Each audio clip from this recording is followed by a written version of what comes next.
ఏంటి మీ సమస్య? Wait, this is case with Broca's aphasia. అంటే బ్రెయిన్ డ్యామేజ్ వల్ల మేబీ హెమరేజ్ కానీ లేదంటే యాక్సిడెంట్ అయినప్పుడు బ్రెయిన్కి దెబ్బలు తగ్గడం వల్ల బ్రెయిన్లో క్లాట్ కానీ ఇంకేమైనా డ్యామేజ్ అయినప్పుడు వాళ్ళ మాటలు భాష పోగొట్టుకోవడం జరుగుతుంది. So this brain damage cases they lose language also. Certain cases are known as aphasics, and sometimes they may also have apraxia of speech, and some may develop dysarthria and various other things. So ఈ aphasia అనే problem ఉన్న వాళ్ళకి భాషలో ఇబ్బంది ఉంటుంది, భాషని గుర్తుపెట్టుకోలేరు, మాట్లాడలేరు. కొందరు ఆలోచన ఉంటుంది, మాట్లాడలేరు. కొందరు ఆలోచన ఉండదు, మాటలు కూడా ఉండవు. సో మనం ఈరోజు తెలుసుకున్నాం సార్ దగ్గర. సార్ ఏంటి మీ ప్రాబ్లం? ఏం ప్రాబ్లం వస్తుంది మీకు?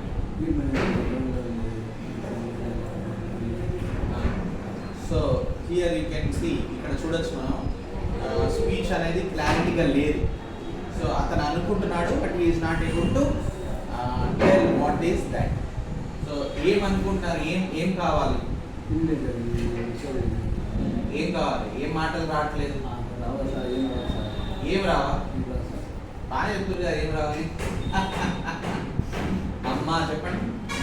తాత పనికి వెళ్ళారా? ఏం పని చేస్తారా? పని చేయరు. ఓకే, సరే. ఎంతమంది పిల్లలు మీకు?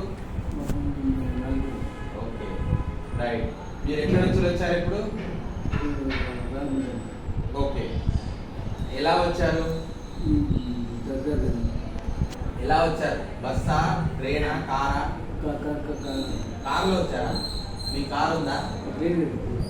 వేరే వాళ్ళ కార్లో వచ్చారా? కార్లో వచ్చారా? బస్సా?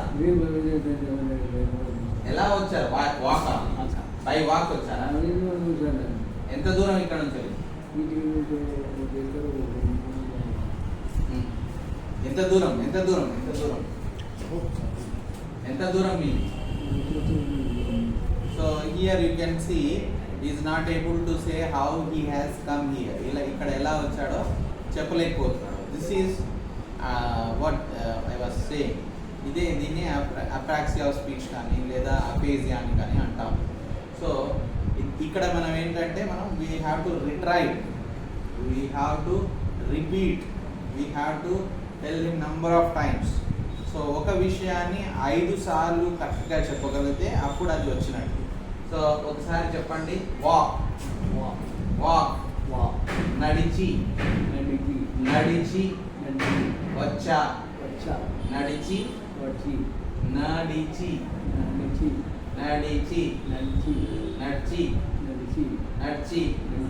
నడిచి, వచ్చాను, వచ్చాను, వచ్చాను, వచ్చాను. చెప్పండి.